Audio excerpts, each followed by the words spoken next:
Coming up on today's show, Dr. Leanna Wolfe's sex research was spirited by coming of age in the thick of the 1970s sexual revolution and feminist movement in the San Francisco Bay Area.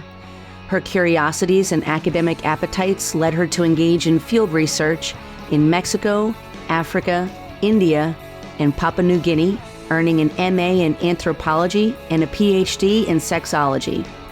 From 1980 to 2018, she worked as a university professor, teaching and researching topics ranging from orgasm, multiple partner sexualities, and sexual assault. She's also the author of 177 Lovers and Counting: My Life as a Sex Researcher. Welcome to Loving Without Boundaries, where we hear inspiring stories, share actionable advice, and talk about the challenges and the joys of ethical non-monogamy and polyamory. I'm your host, Kitty Chambliss. Coming up after the break, my conversation with Dr. Leanna Wolfe.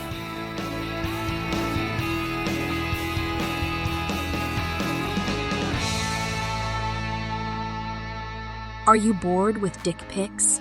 Do random hookups and empty chats kill your vibe? Tired of being catfished or wasting time with messages from faceless profiles? Then you need to get Monogamish, a new dating app designed for singles and couples of all genders and sexualities looking for dates, mates, and everything in between. Access exclusive matchmaking events, workshops with dating and sexuality gurus, and exclusive offers so hot you'll just have to see for yourself. Download Monogamish for free from Google Play or the Apple App Store. Monogamish. Explore fluid relationships. Welcome back to Loving Without Boundaries, where I am really super excited to be having what I think is going to be a fascinating and amazing conversation with Dr. Leanna Wolfe. So thank you for being here today. I'm really excited to talk to you. Oh, you're very welcome. It's a pleasure to be joining you. Wonderful, wonderful. So I'd love it if you could just introduce yourself in a few words to our listeners in a way that feels good to you. Okay. Well, I'm a woman who came of age in the thick of the sexual revolution and second wave feminism in the Bay Area. I was living in Berkeley as a student at the time in the early 70s.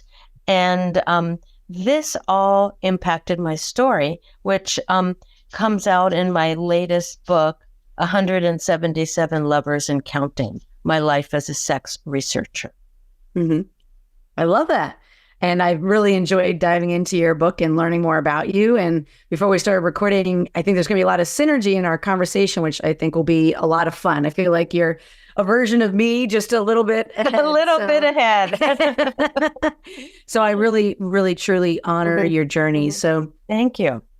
One thing I'd love to ask to start us off is, was there a light bulb moment where you knew that maybe your life story or the way you approached relationships and sex was possibly going to be a little bit different than what maybe the average person walking down the street might do? Is there a moment? Yeah, actually there is. And I have a solo show that's going to be performing in companionship with my book. And we begin with the light bulb moment.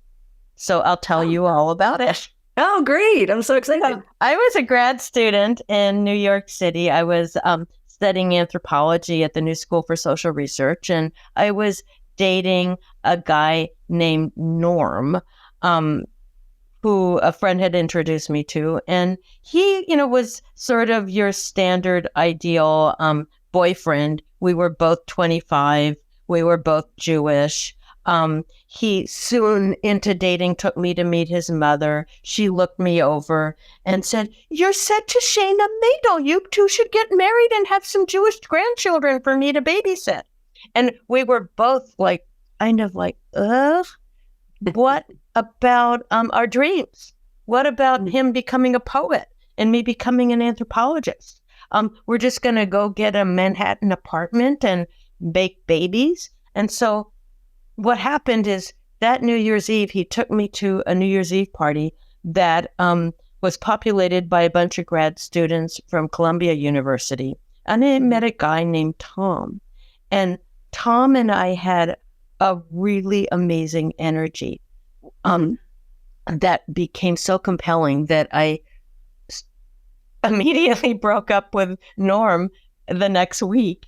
And in seeing Tom was like a little bit older than me and was as wild and as crazy as I wanted to be. And he was both mentoring me in anthropology and introducing me to a kind of sex I didn't even know had a name. He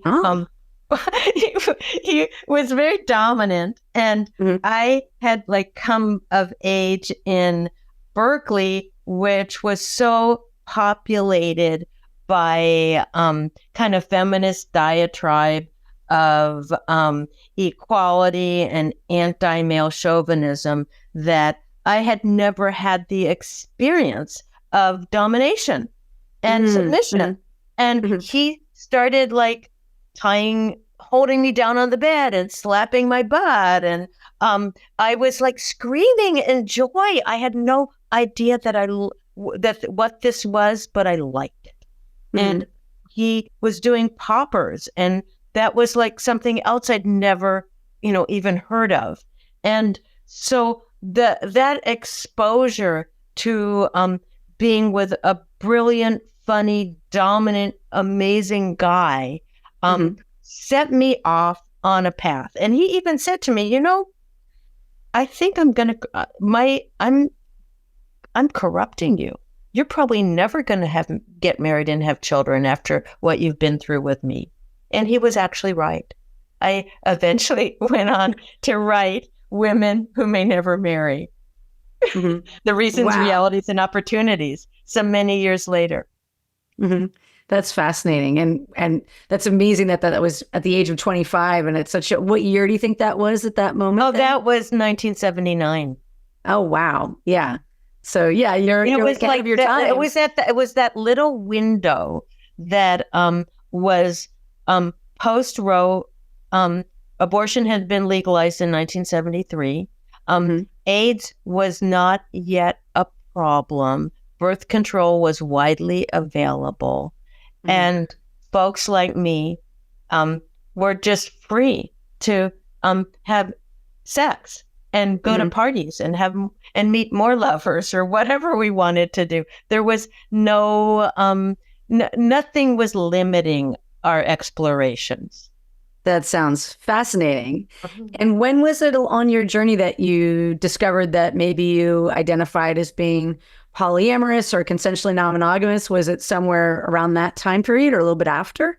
It was actually around that time period, because at some point into dating Tom, it turned out, he had already had a child and had left Long Island to live in New York and do grad school and then do his dissertation. And when I met him, his first book had just come out.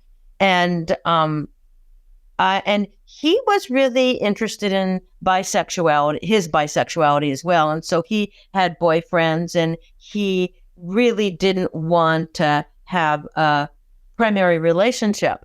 But I was meeting guys right and left. And very soon after that, I met a guy named Sean, who actually assisted me in writing what turned out to be my very first book, which was called Giving Birth in New York City, A Guide to Childbirth Options. And and so we were living together, and Tom lived a couple blocks away. And every week I'd visit Tom, and then I'd come back and, have my home life with Sean. And Sean and Tom knew each other. I don't think at that time, which was 1979, polyamory had been named yet. It wasn't named until 1990. So we were just, doing our version of an open relationship, which was consensually having multiple partners. I love that. Yeah. So I love that you were just kind of like ahead of your time. You didn't necessarily have that word that didn't really get coined until 1990 or so, but you were just doing what felt natural, what felt good to you and doing it in an ethical way for the people that you were in relationships with. Yeah. Well, I mean, Tom would come to the parties that Sean and I had. I mean, we didn't like hang out as a triad or try to, impose like something where the two of them were supposed to have some kind of friendship or connection or intimacy, but they both acknowledged each other and were, and I'm sure Tom was quite relieved that I'd met Sean, because Tom couldn't do a full-on relationship with me. It wasn't that time in his life for that. Right. Yeah.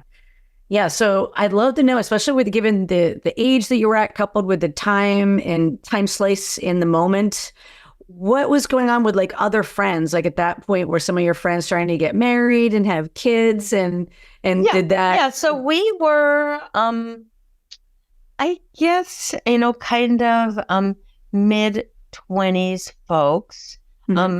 Tom and Sean were, I guess, each like a little older than me. They were probably in their early 30s. And a lot of the people I knew were having kids.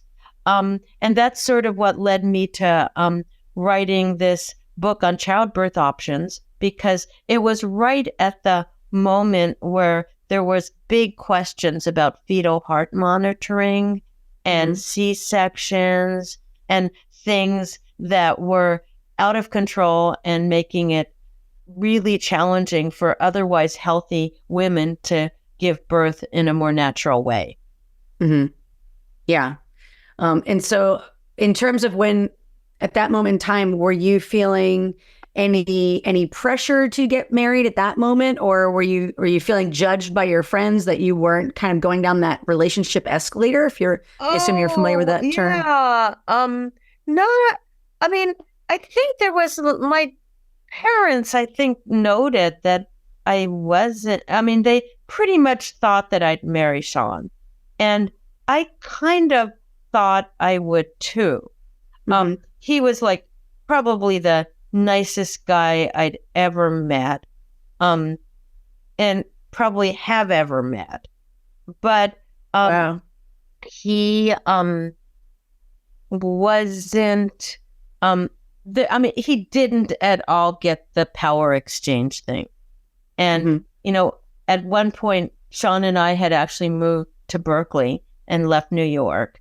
And I went back to New York for some friends' weddings because, that was what was going on in our lives. And I visited Tom. And when I returned to what I did with Tom, it just confirmed to me that somehow was important. And when I came home, I said, Sean, you have to try to do this. And he couldn't do it in a way that was at all authentic for him.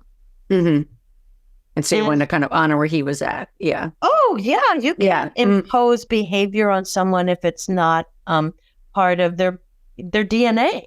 And so, so it was just a struggle, because I'd thought something was so important that I wanted it in my life.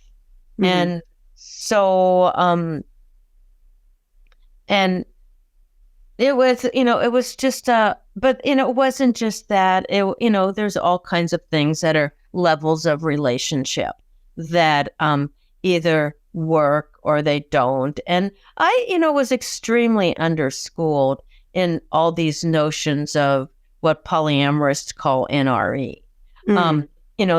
Basically, thinking that if I wasn't absolutely smitten with somebody, I shouldn't be marrying them. And I, was way beyond the attraction phase with Sean. We totally migrated into the attachment phase. Our brain chemistry was really different. And, it was like oxytocin brain chemistry. It was just, being at home with each other brain chemistry. But I somehow thought that if I couldn't kick up intense dopamine with him, that we were not meant to stay together. Mm-hmm. And, it was just a total lack of information. Mm-hmm.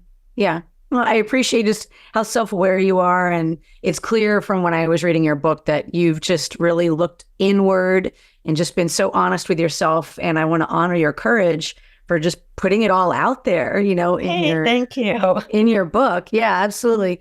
And I'd love to talk a little bit about your work. So how did this whole experience that you were having of being, at that moment in time, being a feminist, the sexual revolution that you were going through, how did that eventually lead to your work of becoming a sex researcher?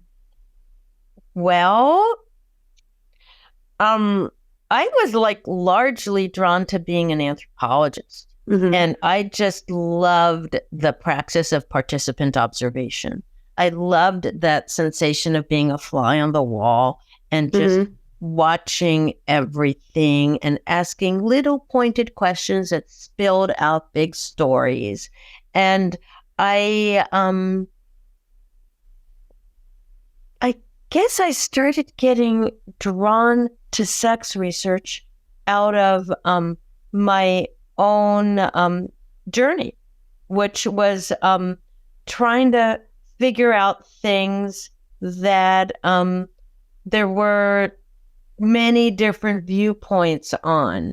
Like, for example, when I was a young woman, I wanted to figure out how orgasm worked. I wasn't about to continue having intercourse without orgasm, but it eluded me. And so I started doing all the reading I could and asking friends. And I was part of a women's consciousness raising group in Berkeley, where we, brought up all, these questions we had about, how do you get into orgasm? What is going on? And so, we read the likes of Betty Dodson and Liberating Masturbation. And so, and then there was all those early feminist publications like The Myth of the Vaginal Orgasm, alluding to Freud and his contention that clitoral orgasms were things that teenagers experienced, but a married adult woman was capable of a so-called vaginal orgasm. And so all of this just confounded me and confused me, and I wanted to get to the bottom of it. And finally, I figured things out for myself, beginning with the bathtub water spigot and running the warm stream of water and placing my crotch under it and just letting it go. And finally, it's just my body exploded. And it was was so amazing that I went into anthropology literature and says, well, this is intense and amazing. This links us to our ancestors. Women everywhere in history have had, potential access to all of this. And no doubt they did, other than in puritanical times.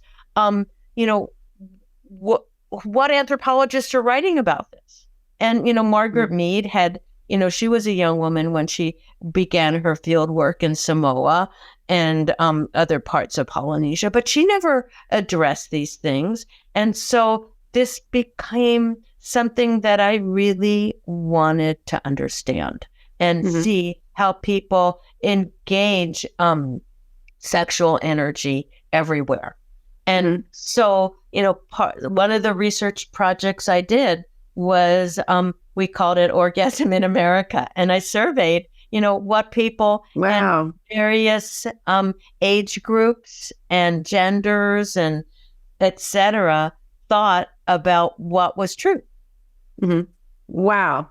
That's fascinating. And this is another area where you and I have a lot of synergy, and I'll explain why in a minute. But just to give me a kind of an arc of your life, when was that when you finally achieved orgasm after you did some of that research? I guess I was 20. It was like I had started having sex with my boyfriend, and then I got under the water in the bathtub. And then it was so funny. I made him come into the bathroom. I lived in a group house with 8 people. We locked the bathtub room really tight, and I made him watch my body do it. We could not, and he thought I was wacky. But we never figured out how to have orgasm together. I just knew that I could access it in the bathtub. Wow, that's fascinating. And it was just this whole, and then, the height report came out that said like 70% of women were not achieving orgasm through intercourse. And this was, based on what she collected in terms of honest women's surveys of, in the 70s of what was going on in women's lives.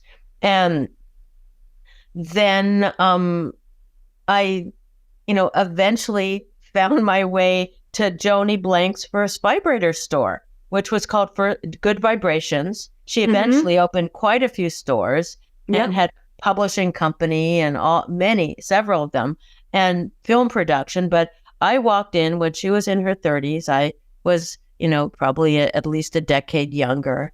And it was a little teeny store. And she said, well, do you want to try these? And I said, sure. And they actually had a back room where you could test them. And I didn't know what testing, I thought testing and trying were the same things. And so I basically got myself off with each of the vibrators.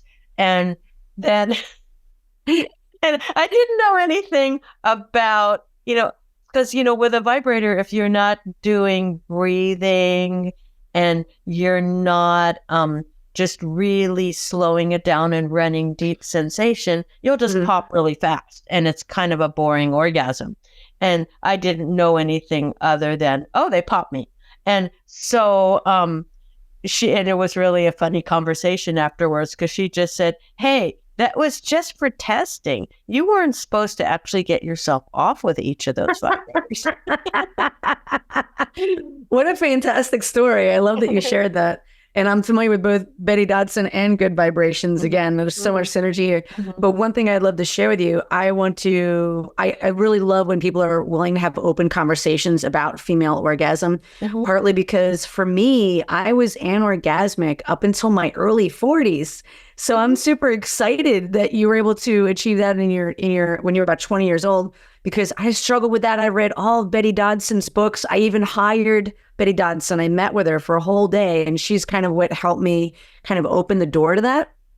And so I think it's really important that people understand that it's okay to realize that not everybody has, especially women, right, have an orgasm super easy, and it might be a journey, So I want to celebrate that you were able to get that sorted earlier on, and also people like myself, where maybe it took a couple decades. And I realized after the fact that for me, this also relates to what you were saying. It was partly the birth control pill that was suppressing my libido. And I didn't realize that was affecting my ability to achieve orgasm. So I didn't actually become orgasmic until that's another factor. Absolutely. Because you're having a whole hormonal infusion that's shifting your natural chemistry. Yeah. And no doctor ever told me that. They just put me on the, And there's also in our culture, there's a lot of shame around female sexuality. And, and so much of the tradition, especially in terms of many organized religions, is that the biggest gift a woman can give her husband is virginity. And so, and rather than somebody who is savvy about her body and knows how it works and has the capacity to discuss how it works and show her partner what works for her, so that they both can have a more open conversation about pleasure. Yeah. And I think that's beautiful. And that's probably even why I created this podcast, was to have these type of conversations very openly about sex, like make it less taboo. And I'm sure that definitely aligns with all the work that you've made a whole career and life out of. So another question to lead into your book being, 177 lovers and counting. I'm picturing like this kind of bell curve. And I don't remember if there's a chart in your book. I didn't see it. But like, was there like a lead up of when you were having like lots of lovers, or like, was it like, this curve that was kind of going up over the course of your life? Like, when would you, if you get what I'm trying to say? 'Cause I see what you're saying. Yeah. Well, basically, so at 20, I had my first lover, not necessarily, and I thought I'd waited a really long time, but there was a part of me that wanted my first experience to be positive. And it was. And he was a very sweet guy. And we stayed together for a while. So it wasn't one of those slam bam kind of moments, even though I had opportunities for those prior. So I, had quite a bit of consciousness about having good experiences and being and all that. So, but being that we lived in Berkeley when everybody seemed to have open relationships, I had, some other, just casual encounters. And then, it was a time of my life where, I'd just walk down the street and talk to somebody. And the next thing I knew is they wanted me to come over and get a free massage or pose for a photo session or whatever those offers were. And so, at that time, and, again, it was this time where there were not fatal STDs, there was abortion, there was birth control, and I was cute. And so there were a lot of partners at that time. And also, I did not have this agenda of dating to meet a husband. I just had this interest in connection and finding out how everybody had sex. And when I was 22, I graduated from Berkeley and went to Mexico to pursue field work. And this was very informal field work. This was not funded by any agency, but I really wanted to live in villages in Mexico. And I pursued them and got invited into villages and lived there. And then I would, take on the worldview of the people I was living with. And they would ask me questions like, ¿Por qué no estás casada? Why aren't you married? And why did your parents let you come here? And then I was, trying to, I'd try to, present myself as somebody that was understandable to them. So I would say, well, I have a boyfriend at home, and when I get home, we'll get married. And, it was just like, what could I say? And then the same time, when I'd leave the villages, I'd be in towns like Mexico City and Guadalajara and whatever, and I'd meet Mexican men. And I was, very interested in that whole energy of machismo and dominance and a savvy. And I wanted that kind of energy because I had not had it in Berkeley. And so I had several Mexican lovers. So there was all that on top of all my explorations at home. And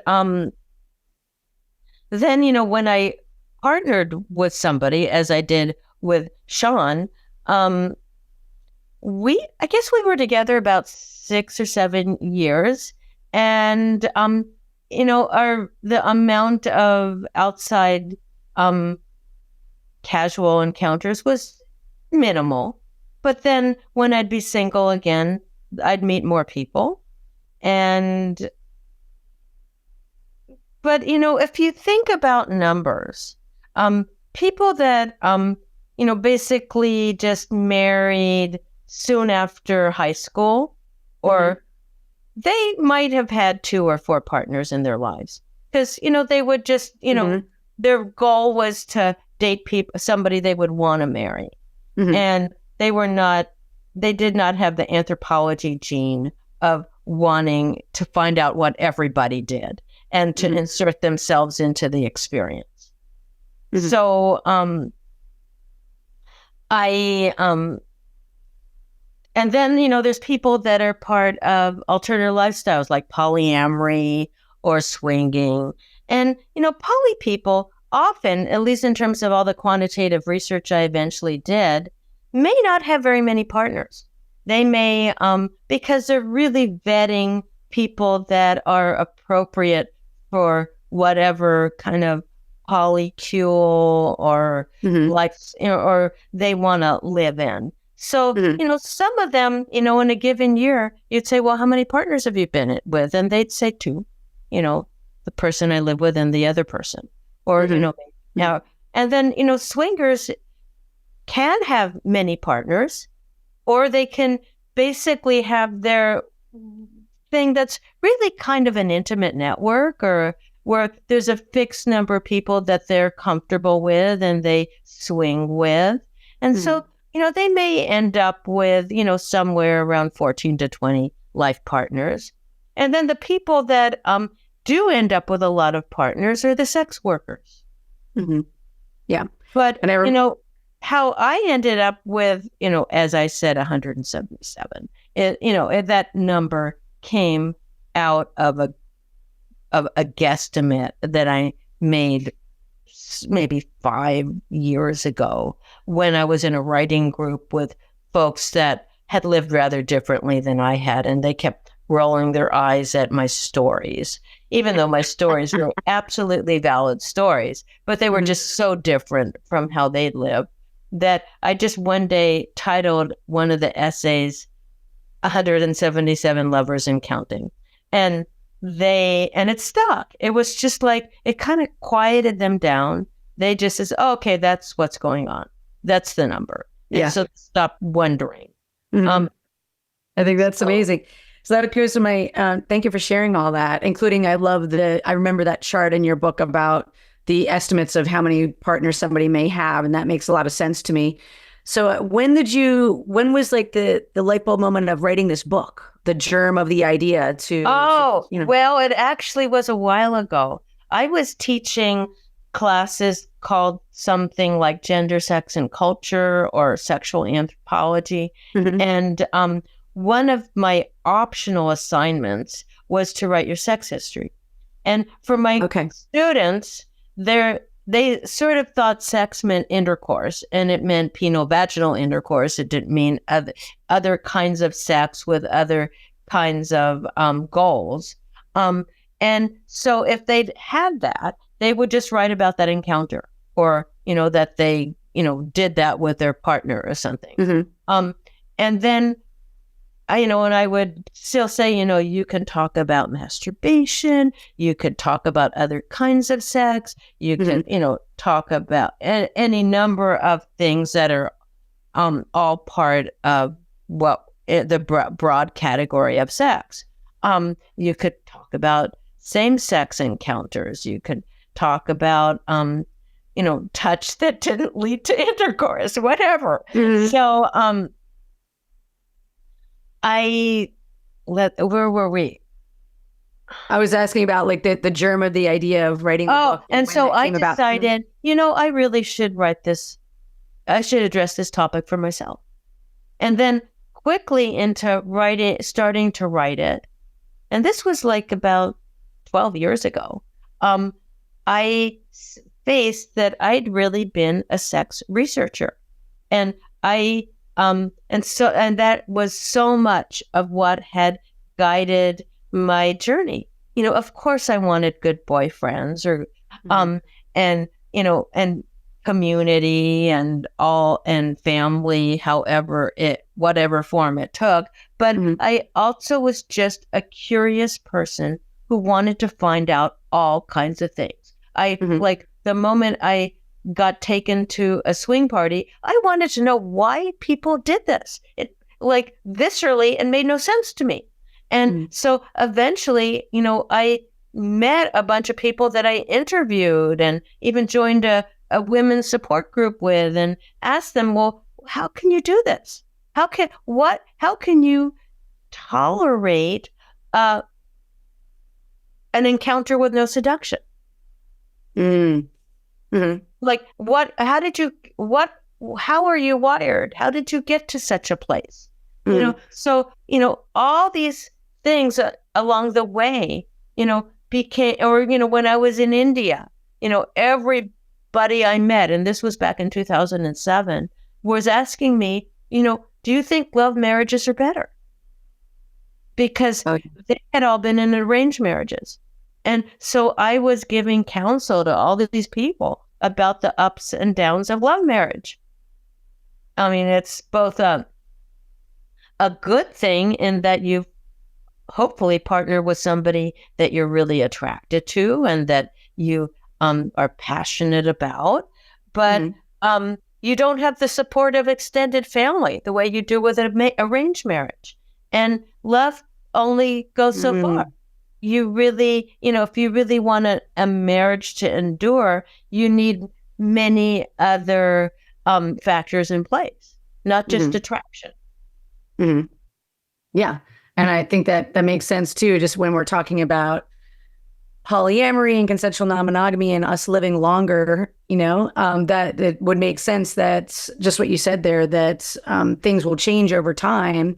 And so that support network is really important. So I think that's a great distinction that you made, that people who are in arranged marriages might have a lot more support because there was also family and almost political reasons to keep the marriages intact. Absolutely. Yeah. And what was really interesting when I have a chapter in my book about all that, is I faced that in my family, the journey that contemporary Indians are going through, it took my family 3 generations because my grandparents were in an arranged marriage. My parents were in a love marriage. And I was impacted by all the changes and opportunities and possibilities and that I just bounced around a lot, as many young Indians are. Wow, that's fascinating. And so I know that we talked about this before we started recording, and you mentioned it in your book too. One thing that you and I have in common, we were talking about, is I also am I love research. I love being an activist for living life on your terms. I don't necessarily say I'm a feminist, but I guess I am in some spectrum. And when I did get married, but later on in life, and by the time I did get married, we didn't try to start a family until we were in our early 40s. And we found out that we were infertile, and we went through IVF and it didn't work. And that whole thing we had to go through. And I know you mentioned that in your book. How would you say, where are you at on that journey of kind of accepting that, what you described, those generations, and for your generation, you really dove into your career. Like, did you make peace with that at this point? If you're able to, share that about that, that you and I don't have our own biological children. Yeah. Was there a way I made peace in many ways. At the time that I was trying very, very hard to get pregnant, I had a stepdaughter through the partner that I was living with. And so it wasn't like I was completely childless. I, basically taught her how to drive, went to PTA meetings, went to her theater performances, took her to the doctor, did all kinds of, mother things with her. And then, together with my partner and her, we, did a lot of family things. So I wasn't really deprived of the parenting experience, but I, had, especially since I did all that research in my 20s, childbirth, it was really something that was hard to accept, that I wasn't going to have biological children. And I pulled all the stops. I threw money at it. I, found a donor. I just did everything I could. And it was the strangest situation, because everything else in my life that I'd wanted to do, I did. I got the doctorate. I bought the house. I traveled all kinds of places. I had all kinds of experiences. I had not lived a deprived life. And then to not be able to physically become pregnant, even with a donor embryo or what, we made embryos from a donor egg. And it was tragic. I Yeah. This, Yeah. at the same time, I kind of, I was already early 50s when I was doing this whole infertility thing, because I'd just finished this mid-career doctorate. And I was also pretty cautious about in taking a lot of hormones that were going to trigger unexpected things in my body. And so I did the round or two, and then it was just, I was really scared that it could be very dangerous. And that, it was just, I felt I gave it a really good try, threw a lot of money at it, and then just did the best I could to make up for it in every other way. Right. And so the woman who had been my donor became a good friend, and she eventually had kids, and I've been close to those kids. And then, oh, that's nice. Yeah. And then I have a wonderful niece and nephew, and I've been close to them. And then I'm close to my stepdaughter. And then I have any number of animals here. We at the family have a dog, 2 indoor-outdoor cats, and 2 semi-feral cats. And so, plus I have young people renting from me, and I get to parent them a little bit as well. That's great. Well, thanks for just being really vulnerable, both here in the interview as well as in your book, because I really honor all the work that you do. And sometimes we make sacrifices. So, I can really see like all the research and the amazing things that you did that was in the end maybe something that affected you in ways that are hard to quantify. And to get back to your book, one of the concepts that I loved is when I was reading about consensual non-monogamy and polyamory, when you were talking about, and that in your book, you talked a lot about the difference between people who are cheating and then people who are practicing some form of polyamory. And one thing I thought maybe you could touch on really briefly is what you had in there called the cheating triangle. Do you mind talking about that just a little bit? Yeah. So the cheating triangle is made up of people who are cheaters, people who have been cheated on, and people who are basically single, but they're facilitating somebody being a cheater because they're involved with them. So they're not exactly cheating themselves in their relationship, but they're party to somebody else cheating.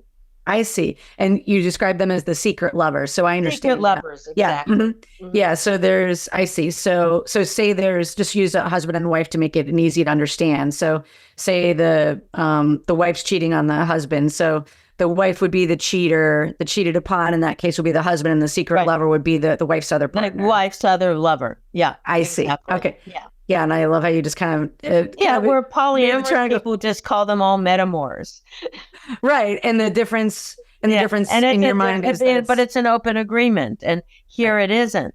And, the truth is these open agreements, while extremely ethical, are very emotionally hard.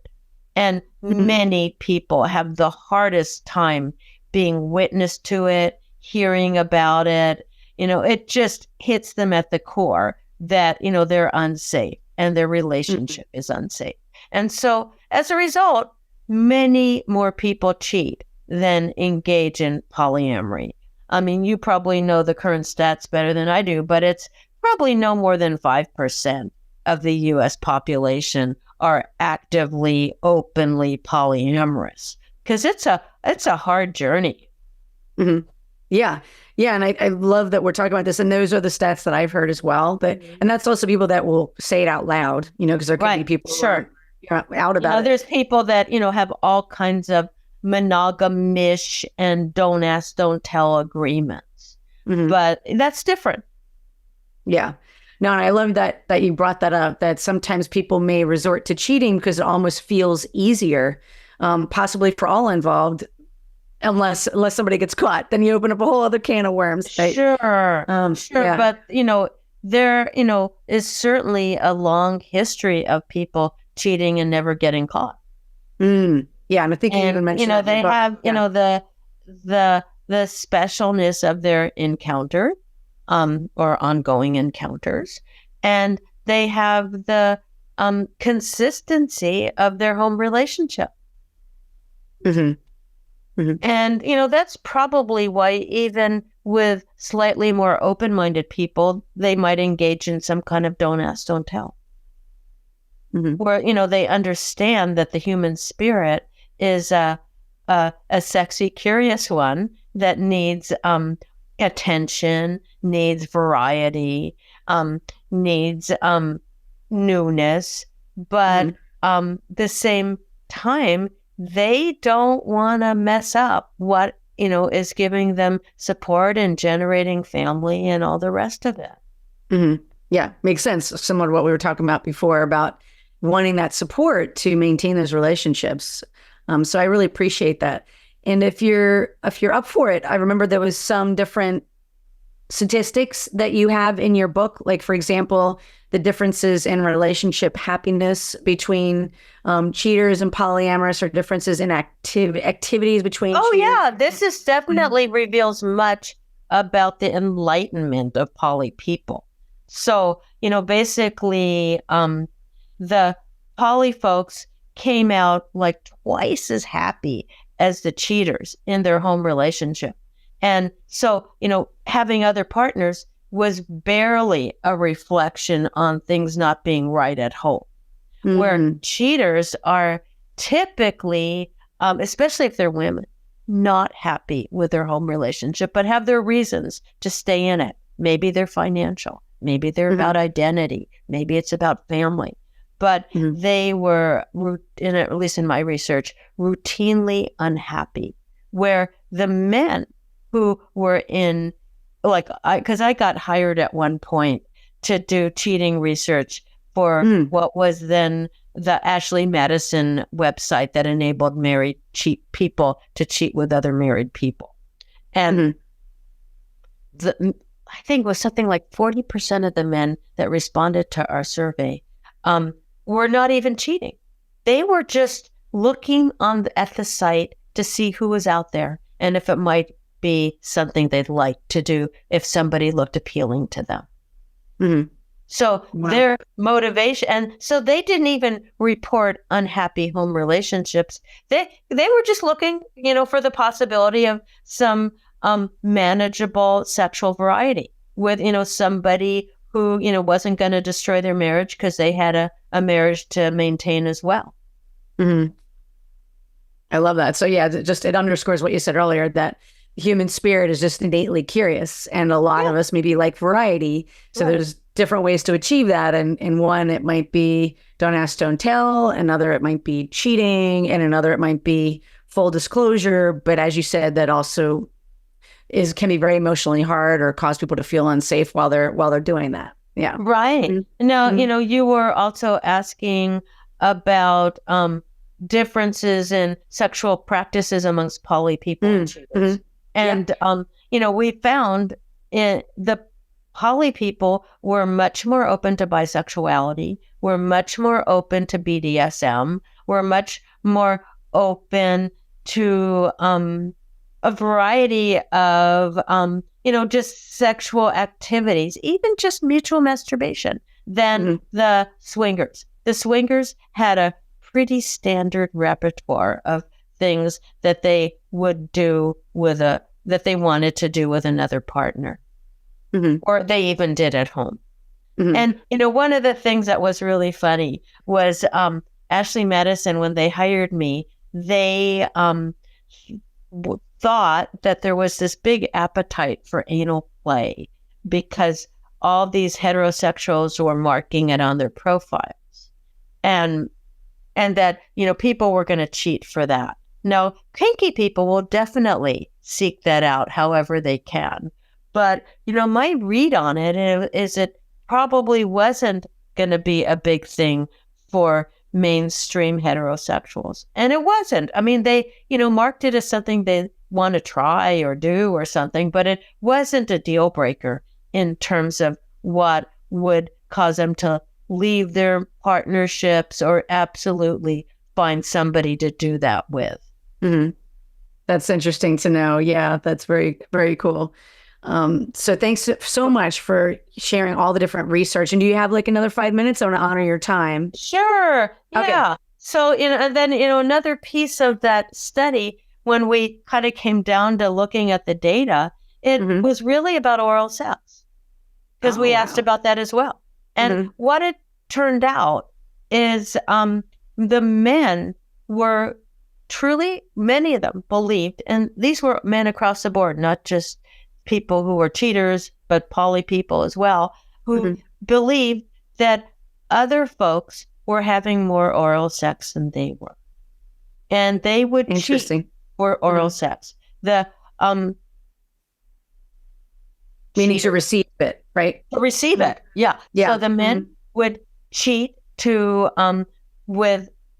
receive it, and the poly men would look for another poly lover to receive it. And the women really, they just thought of oral sex as foreplay. And, it was a good thing, but it wasn't something that was going to motivate cheating. Cheating more would come out of an appetite for attention that they were not getting from their home partner. That's interesting. Not a sexual act. So that, this, and, I started thinking about it. Like, why is oral sex, receiving it, such a big deal for guys? And then I just started thinking about, well, he can see it. It's, for a woman, she's usually lying on her back, her eyes are closed. She's feeling it.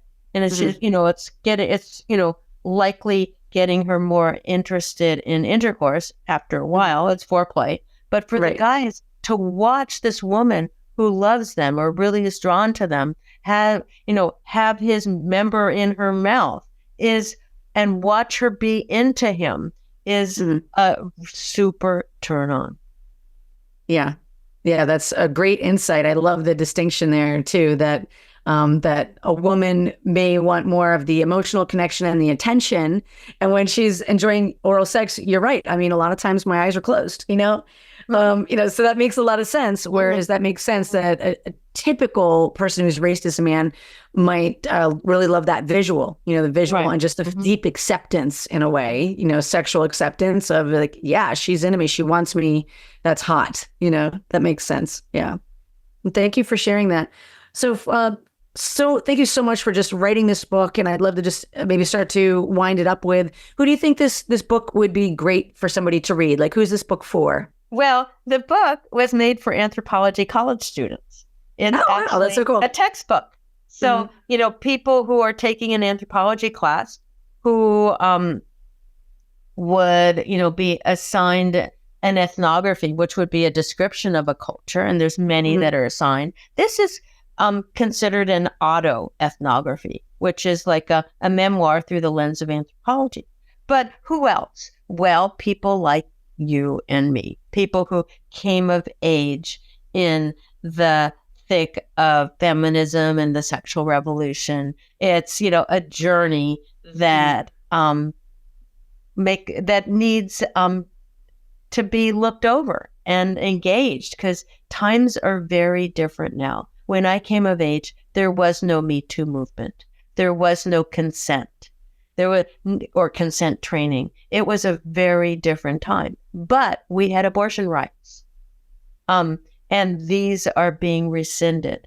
And then there's like the wonkiness of consent and the wonkiness of gender pronouns that make little sense to people in our generations. So, all this is, a big invitation to think and reflect. When somebody some time ago said, well, what do you really want out of putting your book out?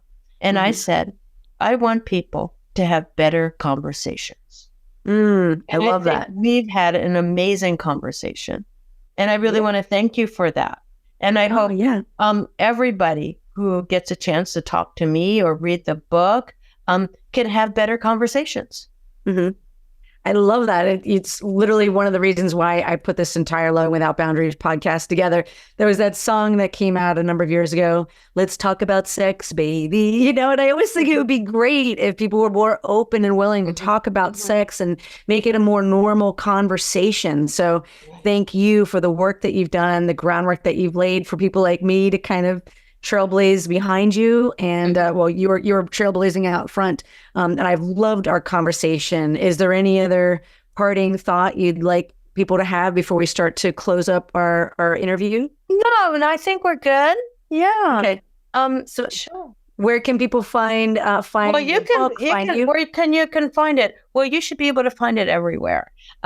It's I got published by Rowman and Littlefield. That's a major publisher. Mm-hmm. And they are selling it on their website.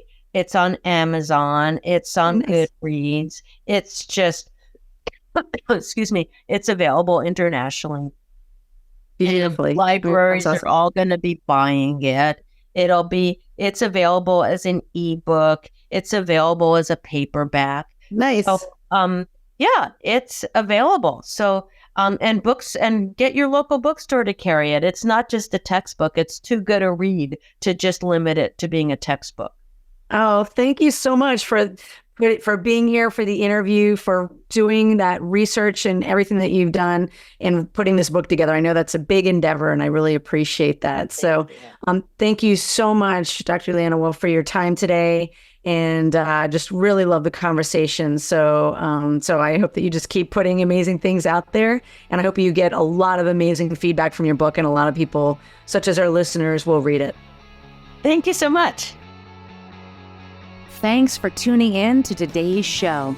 If you like what you heard, are struggling with some aspect of your relationships, and you're interested in seeing if you're a fit to work with me as your relationship coach, here's what I invite you to do next. Head over to lovingwithoutboundaries.com/apply. That's lovingwithoutboundaries.com/apply, and book a call to speak with me. I'll get on the phone with you for about 45 minutes, and we'll get you crystal clear on 3 things. Number 1, exactly what's not working well in your relationships right now. Number 2, ideally where you'd like to be and what might be getting in the way. And number 3, the exact strategy to get you there, helping to close that gap. Remember, creating healthy, open relationships does not typically happen by itself. Many often need expert guidance to make it happen. We've helped clients all over the world to feel safe, happy, and secure in open relationships, while not losing their mind or their cherished partners. To see if we can help you do the same, head over to lovingwithoutboundaries.com/apply. I'm Kitty Chambliss, and let's talk soon.